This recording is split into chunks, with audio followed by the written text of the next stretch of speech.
Hey everyone, Sleepy Reader here with your daily Sleepy.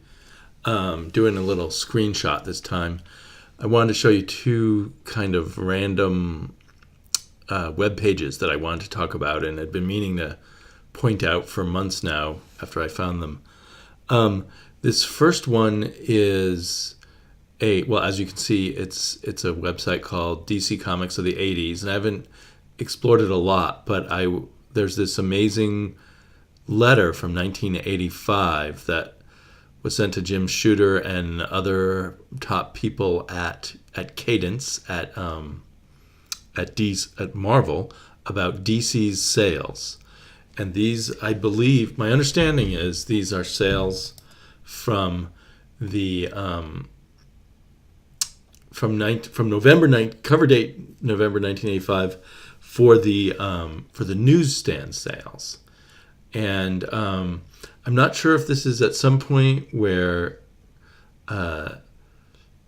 Marvel was thinking about buying DC. There was also a period where Warner Brothers was going to license DC characters to Marvel, stop publishing them themselves. This I just recently read about in that Slugfest book. And then they were all set to do it, actually. But then they started getting these, what do you call them? Unfair monopoly type of lawsuits against them, even from small publishers, based on some of their behavior in the direct market, I guess, even without publishing DC also. And they figured that the case would be too great against them if they were publishing both Marvel and DC from one company. But anyway, what's interesting here is this snapshot of what newsstand sales looked like in 1985. And for me, and I think other people may realize, 1985 was the early 80s were the huge growth in comic shop sales, and by 1985, the Marvel and DC were really beginning to look more at how to sell comics in the direct market. But this is a look at what the newsstand market was like at the time, and I found it quite shocking. So we've got on the top line here Crisis, which I assume is Crisis on Infinite Earths. The Draw, which I assume is the number of copies actually published, printed, was 256,000. That's a pretty nice number. But the actual sell-through, sold on the newsstands, was 79,000. And they give what the percentage is, and that is 30%, 30.8% of the print run was sold. So you got to print a huge number of comics in the newsstand distribution to sell 79,000. That's a pretty shocking number, and that was their top-selling book for the month of November, I guess. And its average sell-through is over here in the next column, 12-month average. So it was selling a little higher some other months, selling through a little higher in some other months. We don't know the raw number there. Their number two, it was interesting to me that their number two book was Who's Who. But that had a horrible sell-through rate of 28.9%. Superman, their third biggest book, and this is interesting that even by 1985, I guess before Frank Miller started doing Batman, Superman was their top regular title, and it had a sell. You can see right here, they printed up 186,000 copies, and they sold roughly 60,000 copies, which was a 32% sell-through rate, which was higher than their average, which was a 26.5% sell-through rate. I won't go through all of these, but I mean, you get the picture here. This is pretty poor. I mean, I've always heard, that the successful sell-through rate had to be about 50%. And earlier in that Slugfest book, they talked about how as Marvel became popular in the early 60s and mid-60s, their sell-through rate was jumping through the roof, so to speak, at like 70%, and then it became very profitable. So the next highest one is Tales of the Teen Titans. I guess Is this when they already were doing a separate Teen Titans in the direct market? So the one for the newsstand market was called Tales of the Teen Titans. And there they had to print more copies than the Superman, 221,000 copies to sell 55,000 copies roughly, with a sell-through rate of 25%. So the Superman and Titans were their big books, because the next biggest book is DC Presents, which was a Superman team-up book. Best of DC, I don't even know what the Best of DC was. It had a pretty good sell-through rate compared to some of the others at 36.8. But so if you were to take out the comic book market, their best-selling book sold 79,000 copies. With huge, you got to think maybe they're losing money on all of these, but maybe not, because they were still printing them, but they were also in talks with Marvel to either sell or license stuff away, if that was what was going on in 1985. I know it was sometime in the early 80s or mid 80s. It was while Jim Shooter was still in power anyway, that they were in talks to license it. Other interesting things to me, Warlord is pretty high. I heard that at some point he was their highest seller, but he's got a 25% sell-through rate, 42,000 copies actually sold on the newsstand. Sergeant Rock's pretty high. Jonah Hex is pretty high, although he's a bi-monthly comic too. 41,000 copies at a $26,000 sell-through rate. Then V, is that V the TV show, or V is for Vendetta? I'm not sure which. Maybe it was V is for Vendetta. I don't know that. I think that must have come out after Watchmen in the U.S. market. I'm not sure. Whatever that one was, it had a sell-through rate of 17%. So almost all the copies printed were pulped. I don't even know. Anyway, Green Lantern is sort of a middling book at 32,000 copies, 24%. Batman, who we now think is always the best-selling DC comic, in 1985 on the newsstands was selling 32,000 copies at 26% sell-through. Atari Force, 18% sell-through. But here's a really bad one. 12% sell-through for, which one is this? Gem, A Son of Saturn. They must have been asking themselves, why are we publishing this at all? It had an average 15% sell-through. GI Combat, really low sell-through also for low sales. I guess then they also had a book called, they had Hex and Jonah Hex at the same time. I didn't know that. They don't have the percentage sell-through, but that was doing pretty good. Superpowers was doing fairly well in the raw numbers. I don't know what the sell-through would be there. Red Tornado, I didn't know they had a Red Tornado comic. And Ambush Bug doing okay. So their lowest selling comic was Wonder Woman, sadly, at 19,000 copies at a 22% sell-through rate, averaging 17% sell-through rate for the year, though. This is just crazy. Let's see, 16% sell-through rate average for Atari Force. Action Comics. It's funny, if Superman was selling so well, that Action was not. Action Comics, was Superman in Action Comics then, or is this the time of that Action Weekly? It says monthly, but anyway, 29,000 copies for Action Comics.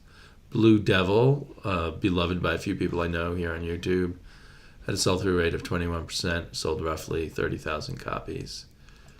So their average sell-through rate for 37 titles was 24%, and their average number of copies sold was 37 or 38,000, really, when you round it up. Marvel, at the same time, in the newsstand, again, you got to remind yourself this is the newsstand, but still, I hear some people say, and it makes sense to me, comics kill themselves when they stop selling on the newsstand. But you can see they were being killed on the newsstand anyway. Books like that Snapshot one pretty much say that the direct market saved comics. So if they had to rely on the newsstand that would have been the end of comics right then. But so Marvel's average sales on the newsstand was pretty close to twice DC's sales, which is pretty impressive. But their sell-through rate was still not that great. They had to sell those 74,000 copies on average. They had to print over 200,000 copies for a 33% sell-through rate. So crazy stuff. And somewhere in here is a comment from one of the pros, a big name pro, Fabian Nisenza, that says, "This is only a newsstand sales analysis, not the direct market. And newsstand sales, especially for DC titles, were decreasing throughout the 70s and 80s, which is why both companies put more and more emphasis on the direct market." I thought there was something from Brian Michael Bendis here too, but I guess I'm misremembering.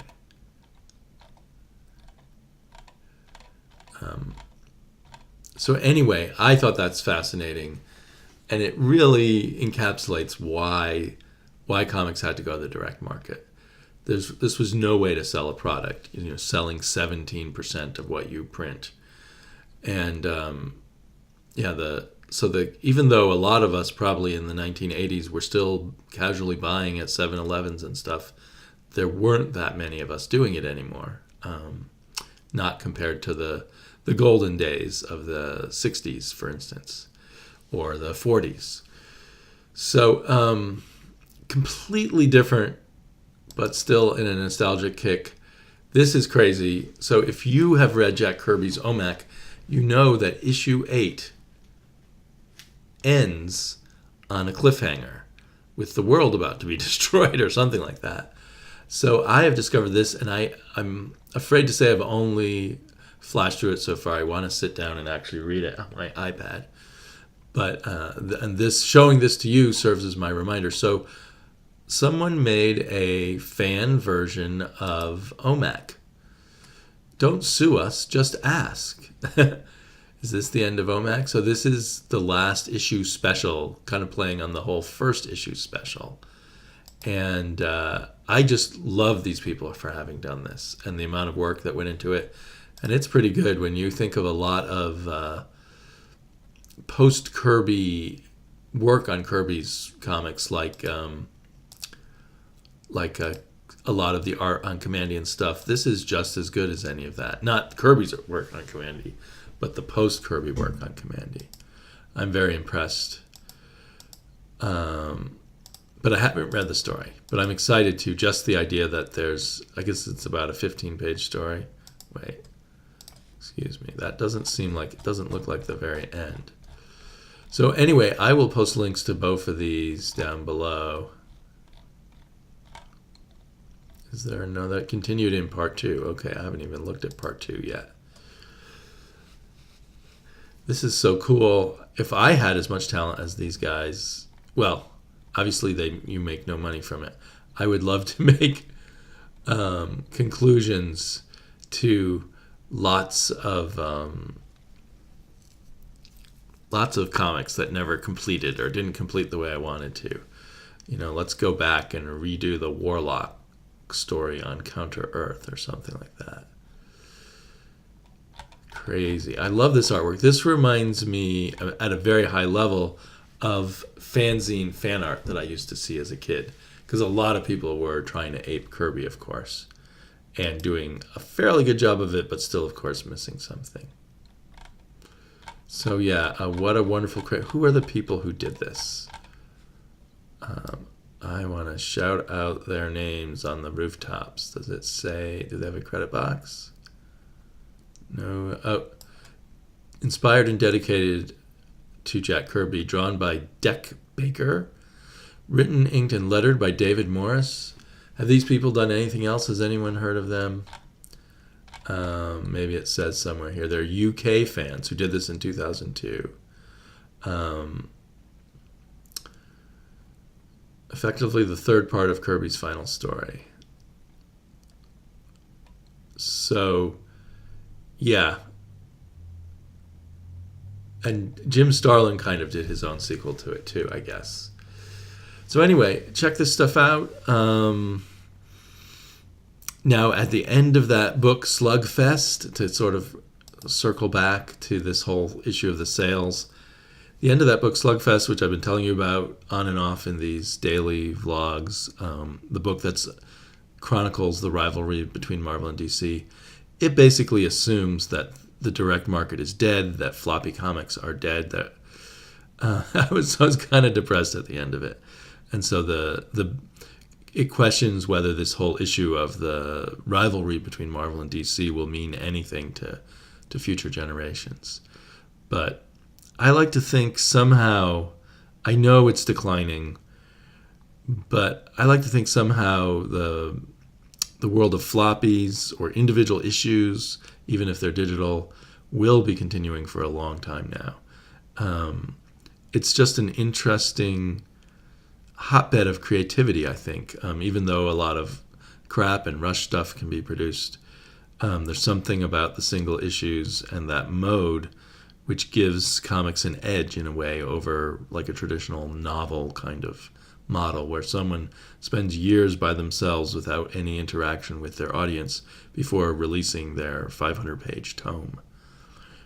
But anyway, time will tell. Maybe the direct market and single-issue comics will last another 20 years, and then after that I'll probably be too old and infirm to read anyway. Talk to you all later. Good night.